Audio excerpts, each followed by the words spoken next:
யோகியா வராங்க சொந்தத்துக்கு கொஞ்சம் ஓரம் வாங்க, அப்படிதான் இதுக்கு சொல்லணும். அப்படியே வல்லவார் மாதிரி ஐயா பேசினாரு. என்ன இது? செந்தில் பாலாஜிக்கு என் சைட்ல பார்த்தா அது நேர்மையா தெரியும், அவர் சைட்ல பார்த்தா அதுல குற்றமா தெரியலாம் இல்லையா? நீங்க சைட்டா பாத்தீங்கன்னா ஐயா அப்படிதான் பேசிருப்பாரு. நீங்க செந்தில் பாலாஜி முகத்தை கொஞ்சம் ஒத்து பாருங்க. ரைட்டா, வள்ளலார் மாதிரி தெரியல அவரு. உன் தியாகம் பெருது, உன் தியாகத்தை விட உன் உறுதி இருக்க. அடிச்சு கட்டாலும் சொல்லலையே, மிதிச்சு கட்டாலும் சொல்லலையே, உன் தியாகத்தை விட உன் உறுதி பெருது. குற்றம் சாட்டப்பட்டு பதிவு செய்ய கேஸ் நம்பர் 1. யோ பாலாஜி, என்ன A1 நீ வந்து ஜெயிலுக்கு போனா வந்த, A2 எங்கேயா இருக்காங்க?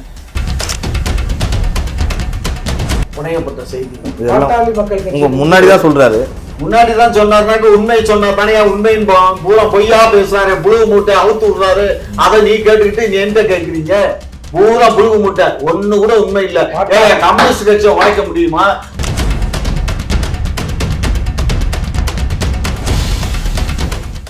குக்கு நேயர்களுக்கு பிரபாகரனின் அன்பு வணக்கம்.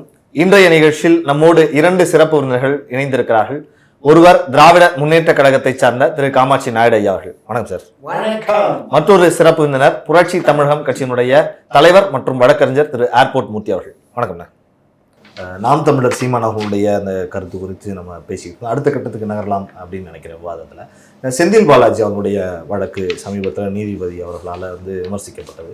பதவியிலிருந்து வந்த அந்த சிறையிலிருந்து வந்த உடனே அமைச்சர் பதவி அப்படிங்கிறது, அதை பற்றியான விமர்சனங்கள்லாம் நீதிபதி அவர்கள் வச்சிருந்தார். அது வந்து மீண்டும் செந்தில் பாலாஜி அவர்கள் சிறைக்கு செல்லக்கூடிய வாய்ப்பு இருக்கிறதோ, அந்த மாதிரியான சூழல் தான் இருக்குது அப்படின்னு நிறைய விமர்சகர்கள் பேசுகிறத நம்மளால் பார்க்க முடியுது. அந்த சூழல் தான் இருக்கா செந்தில் பாலாஜி மீண்டும்? நீங்க ஒரு விஷயம் நல்லா புரிஞ்சுக்கோங்க. ஏற்கனவே வந்து கெஜ்ரிவால் மேல இதே ஈடி வழக்கு இருந்தது. ஆனா உச்ச நீதிமன்றத்துல பெயில் கொடுக்கும்போது என்ன சொன்னாங்கன்னா, நீங்க வந்து முதலமைச்சரா பொறுப்பேற்றுக்க கூடாது, அந்த அறைக்கே போகக்கூடாது அப்படின்னு சொல்லி அவருக்கு அந்த கண்டிஷன் பெயில் கொடுத்தாங்க. ஆனா இவருக்கு வந்து அந்த மாதிரி கண்டிஷன் பெயில் கிடையாது. யாருக்கு? பாலாஜிக்கு. அப்படி இருக்கும்போது அவருக்கு திரும்ப மீண்டும் கொடுத்துருக்கோம், அவ்வளவுதான். இதை கொடுக்கக்கூடாதுன்னு சொல்லி நீதிமன்றம் சொல்றது, இது வந்து இந்த சட்டத்துல அவங்க நீதிமன்றம் தலையிட இயலாது. ஒரு முதலமைச்சருக்கு இருக்கக்கூடிய அதிகாரத்தில அவர் கொடுக்குறாரு, அதை வந்து நீதிமன்றம் தலையிட இயலாது. நீதிமன்றம் இந்த மாதிரி ஒரு இதை சொல்லியிருந்தாங்க, அந்த கண்டிஷன் பெயில் கொடுத்துருந்தாங்கன்னா நம்ம கொடுக்க மாட்டோம். கண்டிஷன் பெயில் அவருக்கும் கொடுக்கல, பெண்முடிக்கும் கொடுக்கல, அதனால ஜெனரல் பெயில் கொடுத்தாங்க. ஆகையினால நம்ம அது கொடுத்துருக்கோம். ஆனா இப்ப என்ன சொல்லுது, அதே நீதிமன்றம் என்ன சொல்லுது, யாரோ ஒருத்தர் வழக்கு போயிருக்காரு போல இருக்கு, அவர் போன வழக்குல சொல்றாங்க இவர் வந்து இதெல்லாம் கலைக்கிறதுக்கு சான்சஸ் இருக்கு, அதிகாரத்தை உபயோகப்படுத்தி அமைச்சரா இருக்கிற பொழுது ஆவணங்களை கலைக்கக்கூடிய வாய்ப்பு இருக்கு அப்படிங்கறதெல்லாம் சொல்றாங்க. அப்படி பார்த்தோம்னா இந்த நாட்டுல எதுவுமே யாருமே எதுவும் பண்ண இயலாது. புரியுதுங்களா? ஒரு காலத்துல அமித்ஷா மேல கொலை குற்றமே சாட்டப்பட்டு இருந்தது. அது இவர் மேலேயும் இருந்துச்சு. அப்போதைய முதலமைச்சராக இருந்த இன்றைய பிரதமர் மீதும் இருந்துச்சு. அவங்க முதலமைச்சராக தான் இருந்தாரு, அவரும் அமைச்சராக தான் இருந்தாங்க. அதுக்கப்புறம் தேர்தலில் நின்றாங்க, ஜெயிச்சாங்க, வந்தாங்க. கடைசியில் அந்த IPS ஆஃபீஸர் கூட என்கவுண்டர் செய்யப்பட்டார். இந்த மாதிரி பல பிரச்சனைகள் வந்துச்சு. அப்போ எல்லாம் இந்த நீதிமன்றங்கள்லாம் என்ன பண்ணாங்க? இன்றைக்கு அவங்க பிரதமராக இருக்காங்க, இன்னைக்கு இது பண்ணிட்டு இருக்காங்க. அதனால இதெல்லாம் வந்து சகஜங்க. நீதிமன்றம் சொல்லி நாங்கள் மீறி இருந்தோம்னா குற்றம். நாங்கள் இது குற்றம்னு இப்ப நீதிமன்றம் இப்ப அவருடைய பெயில கேன்சல் பண்ணி அவரை இந்த மாதிரி இந்த கண்டிஷன் ஒரு கண்டிஷனை போட்டு கொடுத்தாங்கன்னு வச்சுக்கோங்க, நாங்க அடாப்ட் பண்ணுவோம். நாங்க நீதிமன்றத்தை மீறவே மாட்டோம். எந்த காலத்திலும் திராவிட மாடல் ஆட்சி சட்டம் சொல்றத நாங்க வழி நடப்போமே தவிர சட்டத்தை மீறி எதுவும் செய்ய மாட்டோம். ஐயா வந்து செந்தில் பாலாஜி அவருடைய அந்த விஷயத்துல சட்டத்தை மீறி திராவிட முன்னேற்ற கழகம் செயல்படாதுன்னு சொல்லியிருக்காரு. யோகியா வராங்க சொந்தத்துக்கு கொஞ்சம் ஓரம் வாங்க, அப்படிதான் இதுக்கு சொல்லணும். அப்படியே வல்லவார் மாதிரி ஐயா பேசினாரு. என்ன இது? அது யாருக்கு? செந்தில் பாலாஜி. செந்தில் பாலாஜிக்கு ஏங்க செந்தில் பாலாஜி என்ன எனக்கு மாமனா மச்சானா? உண்மை அரசியல் நிலைமை சட்டத்தினுடைய வடிவம், அதை பத்தி நான் பேசுறேன். எனக்கு ஒண்ணும் அவர்னால எனக்கு எந்த ஆதாயமும் கிடையாது. அவரை போய் நான் ஒரு முறை பார்த்தது கூட எங்க வீட்டுக்கு வந்து லிப்ட் வேணுங்கிறதுக்காக பார்த்தேன். அதை கூட அவர்னால செஞ்சு கொடுக்க இயலல. இந்த நிமிஷம் வரை செஞ்சு கொடுக்கல. லிஃப்ட் கம்பெனி அதனால இதுக்காக வந்து நான் அவரை எங்க வீட்டுல வந்து லிப்ட் ஒர்க் பண்ணல கண்ணு. அவருடைய துறையில தான் வருது. நான் ஏற்கனவே என்னுடைய லிப்டை ஓட்டி விடுறதுக்கு எனக்கு வந்து பண்ணுங்க, ஏற்கனவே சிஎம்டியில் வந்து ஆர்டர் கொடுத்துருக்காங்க, பண்ணி கொடுங்கன்னு. சரி நான் பண்ணுறேன் அப்படின்னு சொல்லி சொன்னார். அதுக்கப்புறம் அவர் சிறைக்கு போயிட்டாரு. அதுக்கப்புறம் நான் போய் அவரை இப்போ வந்தார், அமைச்சரானார். அதே துறை இருக்குது, நான் போய் பார்க்கல. அதாவது செய்யணும்னு நினைச்சாங்கன்னா எப்போ வேணாலும் செய்யலாம். மக்களுக்கு அப்படியெல்லாம் சொல்ல இயலாது கண்ணு. எனக்கு செய்ய இயலாத போறதுக்கு ஏதாவது காரணங்கள் இருக்கலாம். எனக்கு கண்ணு என் சைட்ல பார்த்தா அது நேர்மையா தெரியும், அவர் சைட்ல பார்த்தா அதுல குற்றமா தெரியலாம் இல்லையா? நீங்க சைட்டா பாத்தீங்கன்னா ஐயா அப்படிதானே பேசியிருப்பாரு. நீங்க செந்தில் பாலாஜி முகத்தை கொஞ்சம் ஒத்து பாருங்க ரைட்டா. வள்ளலார் மாதிரி தெரியல அவரு. தியாகி வள்ளலாருங்க இல்ல தியாகின்னு சொன்னாங்க சார். இவங்க சொல்லுவாங்க உன் தியாகம் பெரிது, உன் தியாகத்தை விட உன் உறுதி இருக்க. அடிச்சு கட்டாலும் சொல்லலையே, மிதிச்சு கட்டாலும் சொல்லலையே, உன் தியாகத்தை விட உன் உறுதி பெரிது. நீங்க லைட்டா பாத்தீங்கன்னா வள்ளலார் மாதிரி இருக்க பார்த்தீங்களா? வள்ளலார்னா வாடிய பயிரை கண்ட போதெல்லாம் வாடினேன். எனக்கு ஐயாவே அப்படிதான் தெரியல. ஒட்டுமொத்த திமுகவே அப்படித்தானா? பரவாயில்ல. அதாவதுங்க ஒட்டுமொத்தமா கொள்ளையடிக்கிறதுல, ஊழல் செய்யறதுல, லஞ்சம் வாங்குறதுல கரூர் மாவட்டையே தன் கையில் வைத்துள்ளவர் யாரு? எந்த அங்கிள்னு சொல்லு? செந்தில் பாலாஜி தியாகி. இது சொன்னது யாரு? முத்துவேல் கருணாநிதி ஸ்டாலின் அவர்கள். நாங்கள் ஆட்சிக்கு வந்தவுடன் முதல்ல தூக்கி உள்ள போறது யாரு? செந்தில் பாலாஜி. இது சொன்னது யாரு? முத்துவேல் கருணாநிதி ஸ்டாலின் அவர்கள், அப்போதைய எதிர்கட்சி தலைவர், இப்பொழுது முதல்வர். ஓ, அப்போ மைண்ட் சேஞ்ச் ஆயிடுச்சா? அப்போ கரெக்டா இருந்தது, இப்போ மாறிடுச்சா அப்படி சொல்லலாமா? அதே மாதிரி அம்மா நீங்க இல்லைன்னா இந்த நாடே கொள்ளைக்கூடமாக மாறி இருக்குமா அப்படிலாம் சொன்னவர் செந்தில் பாலாஜி. எங்க சொன்னாரு? சட்டமன்றத்தில் சொன்னார். சரி, இப்போ நீங்க பாத்தீங்க திமுக சாதனையை திமுக தான் முறியடிக்கும். ஏற்கனவே 469 நாள் இருந்தாங்கன்னு நினைக்கிறேன். ஒரு 2 நாள் அதிகமாக 479 நாட்கள் திமுக சாதனையை திமுகவை முறியடித்து சிறையிலிருந்து வெளியே வந்தார்.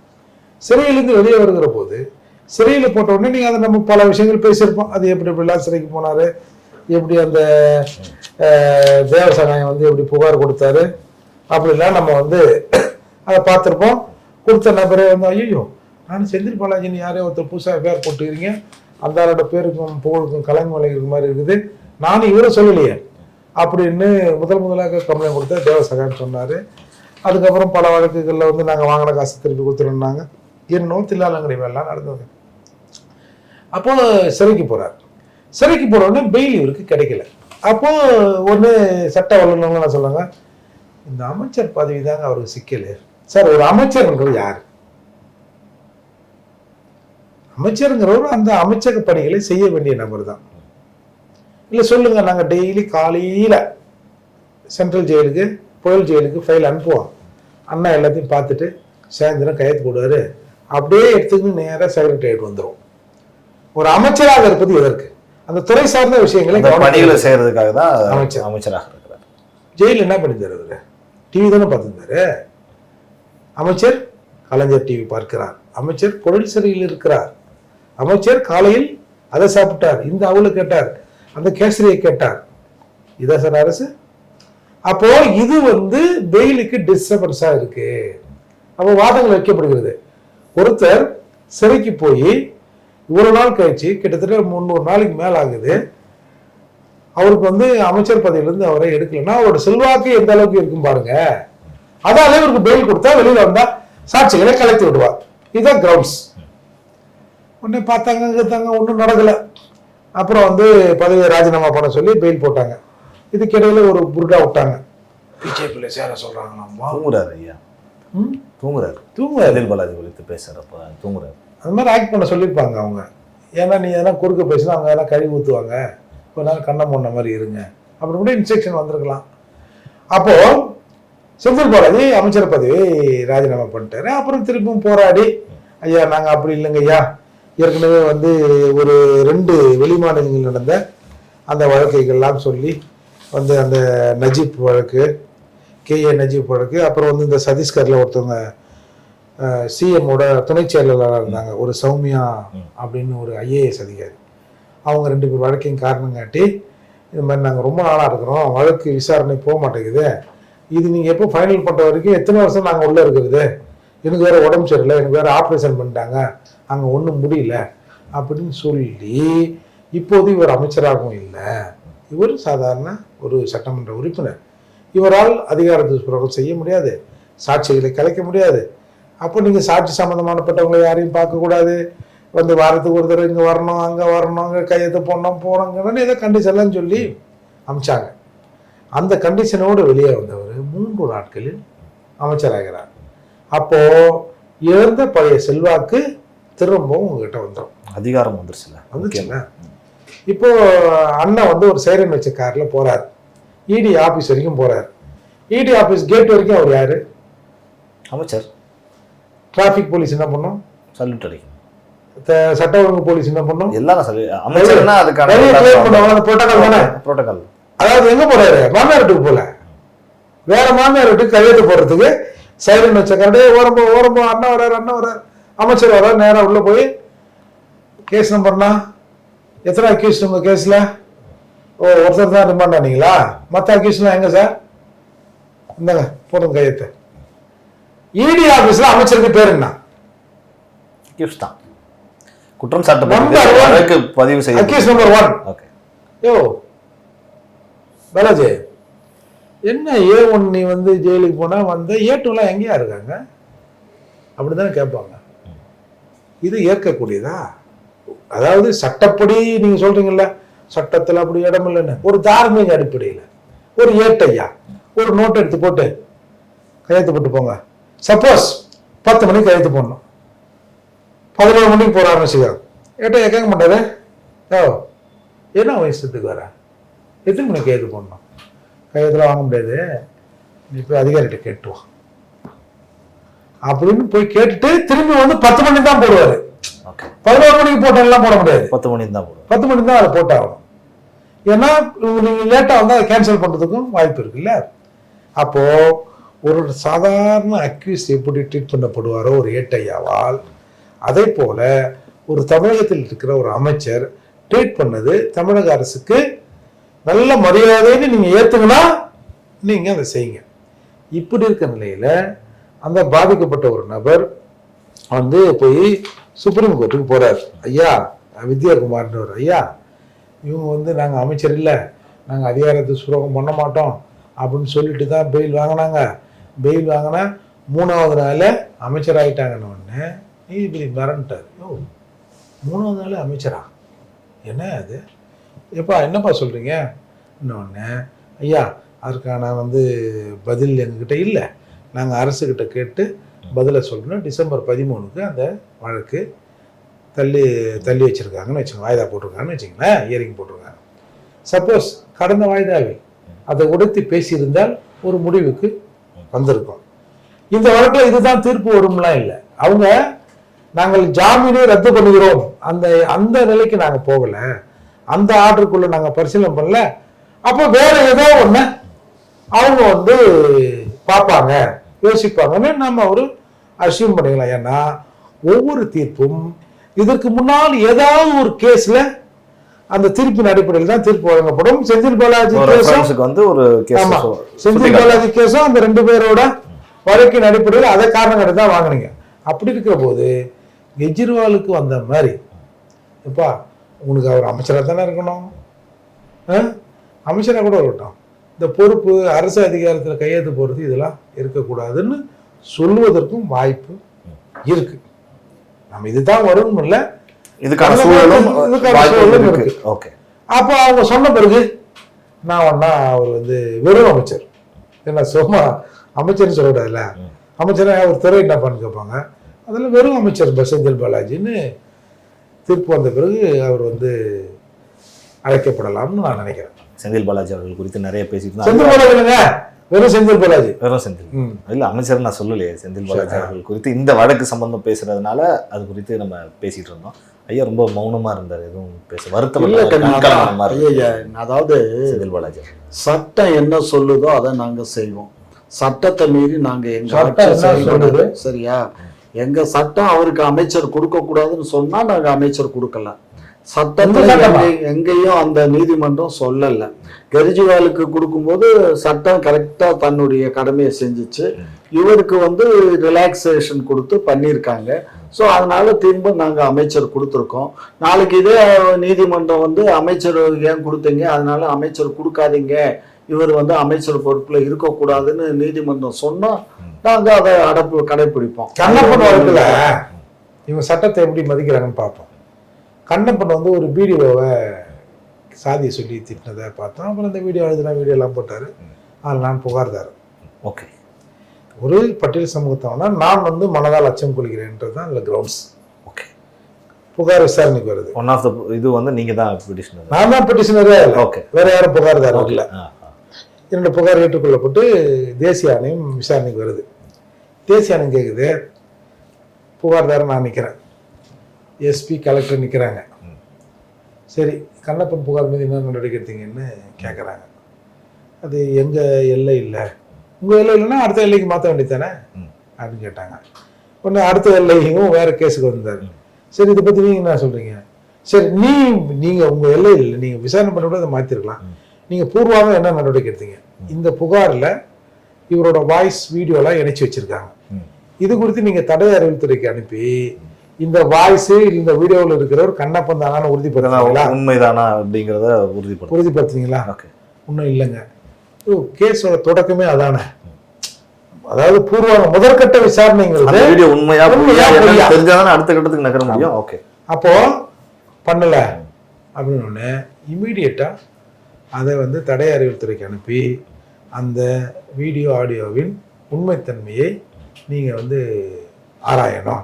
அப்படி அதில் இருப்பது அவரோட வாய்ஸ் தான், அவர் தான் அப்படின்னு தெரிஞ்சா இந்திய அரசியலமைப்பு சட்டப்படி அவரை அமைச்சரவையிலிருந்து எடுப்பதற்கு இந்த ஆணையம் பரிந்துரை செய்யும்.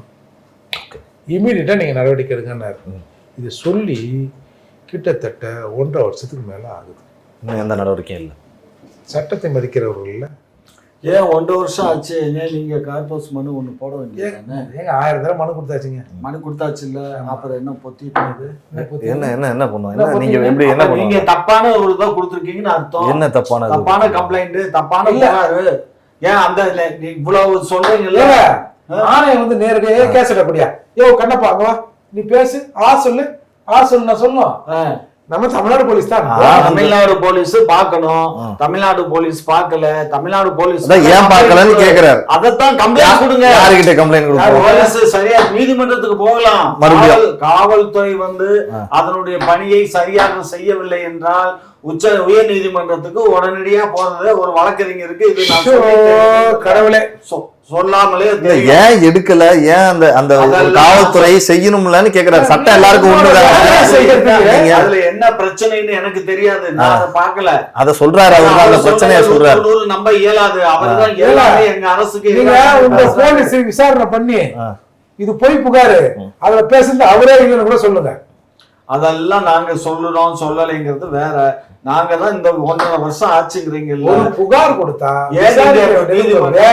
சட்டத்தை மதிக்கிறீங்கன்னு இல்லையா? அதுக்கு எக்ஸாம்பிள் சொல்றாரு, அவர் உதாரணம் சொல்றாரு. சட்டத்தை மதிக்கல, இது யார் உத்தரவு போட்டிருக்கா? எங்களுக்கு எழுத்துப்பூர்வமா யாராவது உத்தரவு கொடுக்கல, ஆணையமே சொல்லி இருக்கின்ற எழுத்துப்பூர்வமா கொடுத்திருக்கா? யாருமா எழுத்துப்பூர்வமா இருக்கா? அந்த காப்பியை கொடுங்க.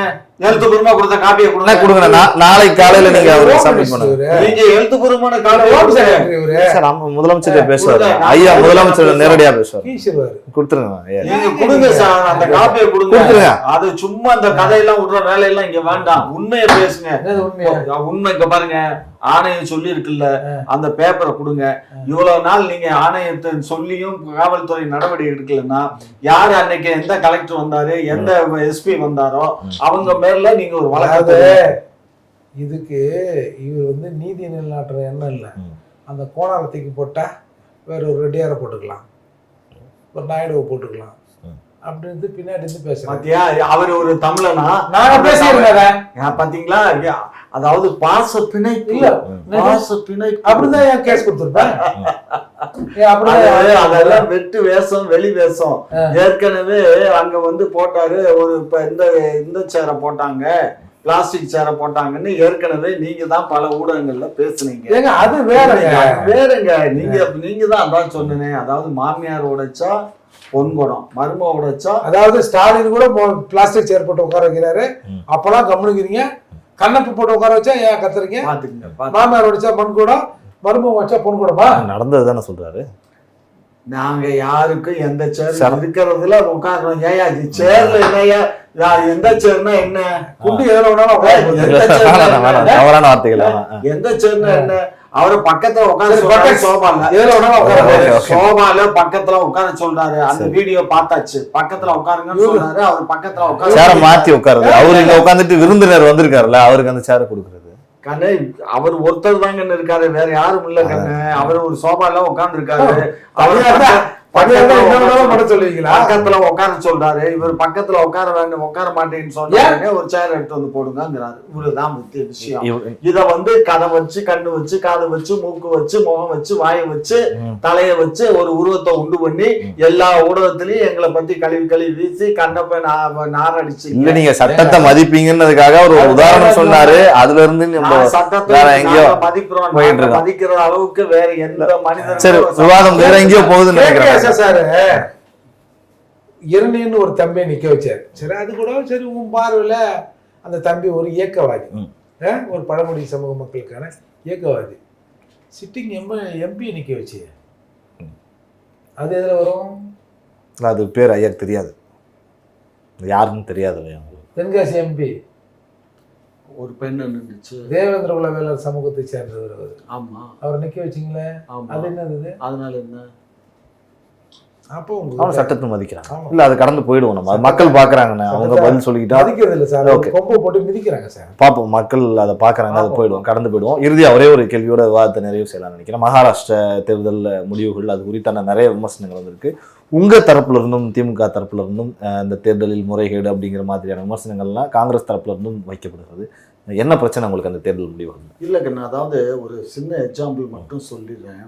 என்ன சொல்றீங்க? ஒரு மொத்த கிராமமே காங்கிரஸுக்கு தான் வாக்களிச்சோம் அப்படின்னு அவங்க அந்த கிராமத்து மக்கள் மொத்த மக்களுமே சொல்றாங்க. வாக்கு எண்ணும் போது ஒரு வாக்கு கூட காங்கிரஸுக்கு போகல, எல்லாமே பாரதிய ஜனதாவுக்கு வந்திருக்கு. அப்ப அந்த கிராமத்து மக்கள் பூரா கொதிக்கிறாங்க. நாங்க எல்லாம் காங்கிரஸுக்கு தான் ஓட்டு போட்டோம், இது எப்படி தாமரைக்கு போயிருக்கு, இதுல ஏதோ ஃப்ராடு நடந்திருக்குன்னா அது எப்ப ஓட்டு என்னன்னு அன்னைக்கே அவங்க பதிவு பண்றாங்க இந்த செய்தியை. அதுக்கப்புறம் பார்த்தோம்னா கிட்டத்தட்ட 46 லட்சம் வாக்குகள் வந்து தள்ளுபடி. ஏதோ சொல்லிட்டு என்ன 40 ஜெயிச்சிங்க? எது இல்ல, அங்க ஓட்டு போயிடுச்சுன்றீங்களா? இங்க எப்படி 40 ஜெயிச்சீங்க? அதுக்கு முன்னாடி சட்டமன்ற தேர்தல் எப்படி ஜெயிச்சீங்க? நீங்க ஒரு விஷயம்